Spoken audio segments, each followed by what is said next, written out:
Olá, pessoinhas! Eu venho apresentar a vocês, neste momento, o nosso trabalho da disciplina de Termodinâmica 1, que fala sobre turbina a gás com reaquecimento. Essa disciplina ela é ministrada pelo nosso querido professor, doutor Jorge David Aguiar Belito.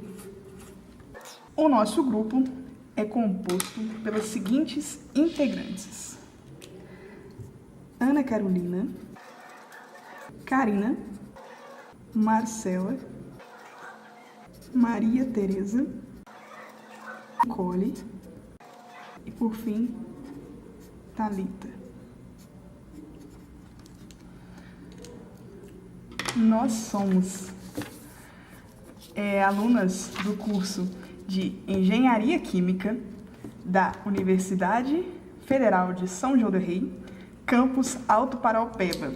O nosso campus também é conhecido pelo campus das Siriemas. Então, gente, já que a gente está falando sobre turbinas a gás, o que a gente tem que levar em consideração?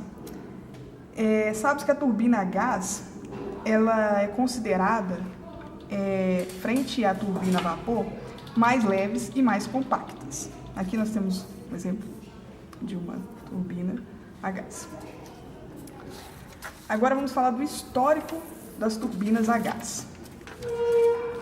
As primeiras turbinas a serem desenvolvidas foram as turbinas a vapor. Temos uma turbina a vapor.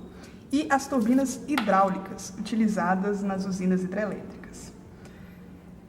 Atualmente, nós temos o desenvolvimento, o avanço das turbinas a gás, que podem ser utilizadas em ciclos combinados. Então, vamos falar, basicamente, como que é composta uma turbina a gás.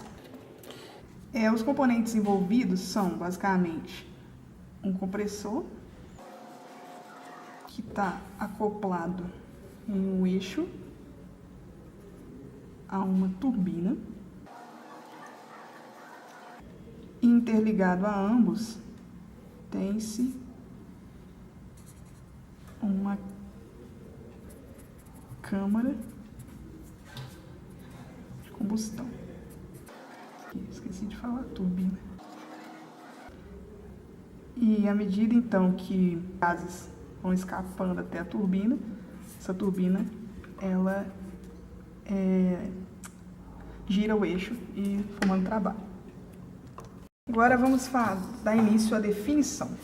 Uma turbina a gás, ela é um tipo de máquina térmica que é capaz de transformar uma energia potencial em energia mecânica, que por sua vez gera trabalho. As características dessa máquina térmica: ela não precisa de um fluido de trabalho, pois é acionada pelos próprios gases quentes que são provenientes da combustão, e por isso elas são consideradas mais compactas, frente, no caso, da turbina a vapor. Só que não é recomendado o uso de combustíveis que podem gerar resíduos sólidos, como as cinzas, porque eles podem danificar o equipamento. Por isso, eles apresentam pouca flexibilidade em escolher a dedo o tipo de combustível a ser utilizado. Agora vamos falar dos ciclos. Nós temos dois tipos de ciclo, o fechado e o aberto, são os básicos. E aqui, nesse caso, o ciclo aberto, a gente tem a entrada de ar no compressor, onde vai ser comprimido a elevada pressão, a uma elevada pressão. Em seguida, esse ar chega à câmara de combustão, onde é alimentada pelo combustível a ser utilizado, vai então se misturar com o mesmo e vai ocorrer uma combustão a elevada temperatura. Esses gases que saem pela câmara, eles chegam à turbina, onde promove o giro do eixo da mesma, promovendo trabalho, produzindo trabalho, e em seguida esses gases escapam para a vizinhança. Agora, vamos falar do ciclo fechado. No ciclo fechado, tem-se alguns adereços a mais, só que é basicamente a mesma coisa. O que acontece? O ar vai entrar pelo compressor, só que nesse caso a temperatura próximas à temperatura ambiente, tendo em vista a troca de calor que tem com o trocador, no trocador. Esses gases, esse ar, ele chega novamente à câmara de combustão, onde que temos o combustível, vai haver uma reação de combustão, os gases vão sair em direção à turbina, onde vai promover a rotação do eixo novamente e gerar trabalho. Só que nesse caso, nós temos que o escape ele passa novamente por um trocador de calor e ele é reciclado, né? Vamos falar agora dos diagramas.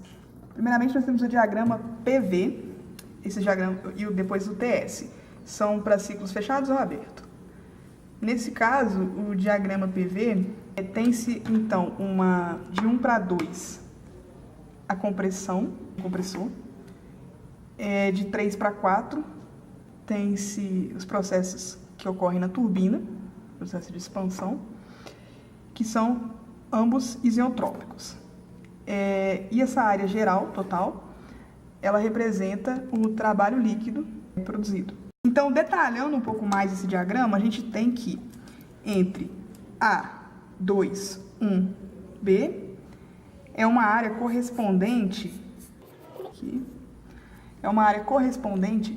ao trabalho fornecido ao compressor por unidade de massa. Temos também a parte do trabalho produzido na turbina por unidade de massa, que envolve de A, 3, 4 e B. Então, aqui seria turbina, todo de rosa. E, que eu esqueci aqui, esse daqui seria o do compressor por unidade de massa.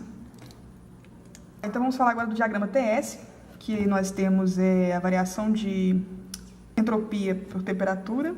E, baseado no diagrama anterior, de 1 para 2, a gente tem a representação do compressor, 3 para 4, a turbina.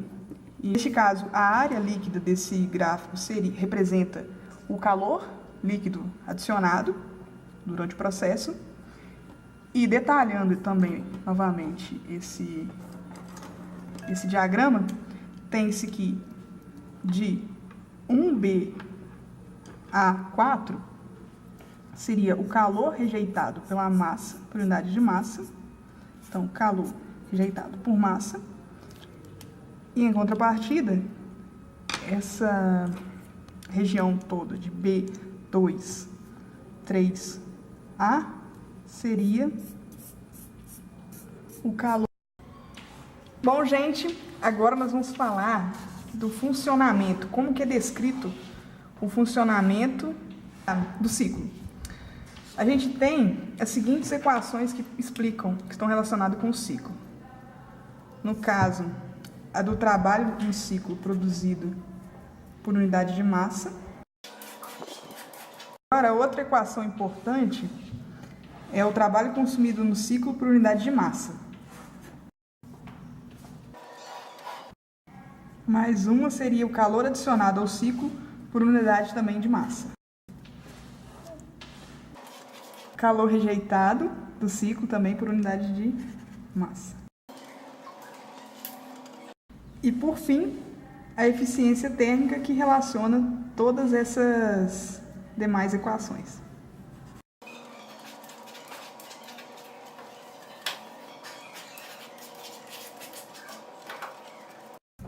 Agora nós vamos começar de fato a descrever um pouco o nosso ciclo, que é de turbina a gás com reaquecimento. Para isso a gente vai falar para que serve o reaquecimento. O reaquecimento ele ocorre entre os estágios de turbina, já o interresfriamento entre os estágios de um compressor. E ambos vão fornecer vantagens importantes. No caso, no reaquecimento, a gente tem um aumento do trabalho líquido produzido na turbina, e quanto ao interresfriamento, ele promove um aumento da eficiência térmica, em conjunto com a regeneração. E quanto ao regenerador? O regenerador ele é utilizado em conjunto com reaquecimento ou interresfriamento, no caso também, para promover esse aumento do trabalho líquido. E o regenerador pode ser considerado um trocador de calor, que tem a função que está associada a um compressor e tem a função de pré-aquecer o ar, que deixa esse combustor, antes de entrar no combustor por si só. E serve também para reduzir a quantidade de combustível a ser queimado no combustor. Além disso, tem-se que a efetividade do regenerador ela é definida como a razão entre o aumento da entropia do ar, que escoa pelo lado do compressor do regenerador, e o aumento máximo teórico de entalpia. Então, só recapitulando o que a gente falou, duas possíveis modificações da turbina a gás básica, que pode aumentar o trabalho líquido produzido, vão ser a expansão em múltiplos estágios, com o reaquecimento, e a compressão em múltiplos estágios, com o interresfriamento. Agora eu vou falar então o que seria uma turbina a múltiplos estágios. Ao serem utilizadas em conjunto com a regeneração, pode promover modificações que resultem num aumento substancial da eficiência térmica. Agora vamos para a turbina a gás com reaquecimento. Em algumas instalações de potência a gás, elas vão tirar proveito desse excesso de ar através da turbina de múltiplos estágios associada a um combustor com reaquecimento entre os estágios. Agora eu vou mostrar para vocês o ciclo e explicar melhor essas definições. O que acontece? Nessas instalações com excesso de ar que tem na combustão, vai haver um aumento do trabalho líquido por massa de gás, por meio dessa turbina de múltiplos estágios, no caso, 2 estágios. No caso, o combustor de reaquecimento entre os estágios 3 e 4. Depois da expansão do estado 3, para o estado na primeira turbina do gás, disse que ele é reaquecido a uma pressão constante do estado A até o estado B. Essa expansão ela é completada na segunda turbina, do estado B ao estado 4. Agora a gente vai fazer uma comparação entre os diagramas TS, no caso de um ciclo com turbina a gás com reaquecimento e sem o reaquecimento, como a gente tinha feito anteriormente. Tem-se então uma divergência ligeira nas entropias crescentes, e isso vai promover o aumento do trabalho total da turbina de 2 estágios. Além disso, que vai implicar um aumento líquido do ciclo de reaquecimento frente ao sem o reaquecimento. Apesar desse aumento líquido com o reaquecimento, a eficiência térmica do ciclo não necessariamente ela vai aumentar, porque seria exigido um calor, uma adição de calor total. Então agora, para finalizar, para deixar tudo bem esclarecido, bem entendido, a gente vai abordar um exemplo do livro do Shapiro, e ele diz o seguinte: